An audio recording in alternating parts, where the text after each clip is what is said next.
Yo mga idol, kamusta? Sports Talk PH nga pala. Ang tiwala kay Wonderboy. Pag-usapan natin yan mga idol. Ngunit bago ang lahat ay huwag kakalimutang mag-subscribe at i-click ang notification bell button for more sports talk. So bagamat nga po nakatakda ng magtuo sa isang mega showdown ang dalawang Japanese top pound for pound fighter na sila Naoya Inoue at Junto Nakatani sa buwan ng Mayo, ay mainit din pong pinag-uusapan sa Philippine boxing community ang potensyal na sagupaan sa pagitan ni Inoue at ng ating pambato na si undefeated WBO number 2 super bantamweight contender Carl James Martin. Ito po ay matapos mag-trending ng naging interview ng Pauka Sports kay Martin at sinabi nito na hinihingi niya na daw sa MP Promotions President Sean Gibbons ang laban kontra sa binansagang halimaw ng Japan.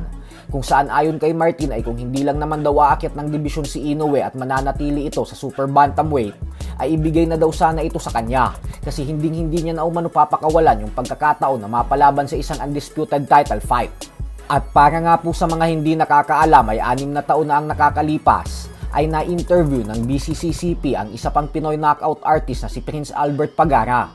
At dito ay natanong si Pagara kung sa palagay niya ba ay may pag-asang manalo si Martin kung sakaling makasagupa nito si Inoue.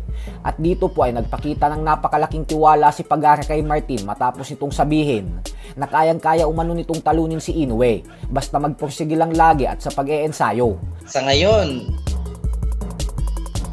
talagang makikita ko kayang-kaya na niya. Basta hard training lang siya. Makikita ko kayang-kaya ni si Inoue. Sa mga panahon po na ito ay isa ng 3 division champion si Inoue at kakagaling pa lamang sa panalo kontra kay Nonito Donaire sa una nilang pagtutuos. Habang si Carl James Martin naman ay may edad pa lamang noon na 19 anyos at may record na 15-0 at nanggagaling sa 11 magkakasunod-sunod na panalo via knockout. Kaya panigurado po na mas malaki na ang tiwala ngayon ni Pagara na kaya talagang talunin ni Martin si Inoue gawa ng mas hinug na ngayon si Martin. Sa kabilang banda naman mga idol ay hindi nga po natin maikakaila na ang ginawang pag-knockout kahapon ng heavy underdog na si Dalton Smith sa WBC Junior Welterweight Champion Subriel Matias ay maagang kakandidato para sa 2026 Upset of the Year.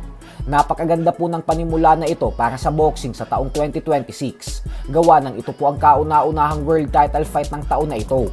Tapos isang matinding pagkasilat pa ang naganap. Subalit tila hindi nga po matanggap ni Matias ang pagkatalo niya dahil nagreklamo po ito pagkatapos ng laban at naglabas ng saloobin. Ayon kay Matias ay sa palagay niya umano ay pumalpak ang referee sa laban nila dahil masyado daw maaga ang ginawang desisyon nito na paghinto ng bakbakan kasi kaya niya pa naman daw sanang magpatuloy. Bukod dyan ay mas gugustuhin niya na lang daw sana na matigil ang laban dahil hindi niya na talaga kaya pang magpatuloy. Yung tipong mapatulog talaga siya sa ibabaw ng lona. Kaya hindi niya daw talaga matanggap yung naging desisyon ng referee, lalo pat nakabangon pa naman daw siya at alam niya pa yung mga nagaganap at nangyayari sa paligid niya.